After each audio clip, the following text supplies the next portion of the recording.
செய்கிறது எப்படின்னு சொல்கிறேன். 1/2 கிலோ சிக்கனை வந்து நல்லா இப்படி கழுவி க்ளீனாக வச்சுக்கணும்.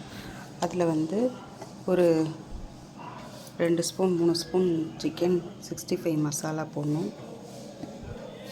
சிக்கன் 65 மசாலா ஒரு 3 ஸ்பூன் போட்டு, இந்து உப்பு நான் வச்சுருக்கிறது இந்து உப்பு, லைட்டாக உப்பு போட்டுக்கணும். உப்பு அதிலே இருக்கும், அதனால் கொஞ்சோண்டு உப்பு போட்டுக்கணும். அப்புறம் கொஞ்சம் இஞ்சி பூண்டு பேஸ்ட் 1/2 கிலோ தானே இருக்கிறதுனால கொஞ்சமாக போட்டால் போதும். அப்புறம் கொஞ்சம் கார்ன்ஃப்ளவர் மாவு ஒரு ஸ்பூனில் போட்டு, ஒரு முட்டை,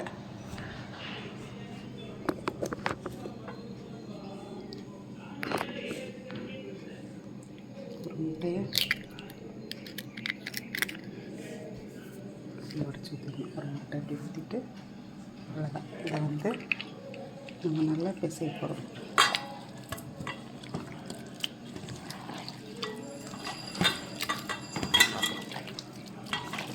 நல்லா பிசைஞ்சிட்டு அதில் தண்ணியெல்லாம் நம்ம ஊற்றக்கூடாது, அதுலேயே தண்ணி வரும். அவ்வளோதான். நல்லா பிசைஞ்சு ஒரு 1/2 மணி நேரம் வச்சுட்டு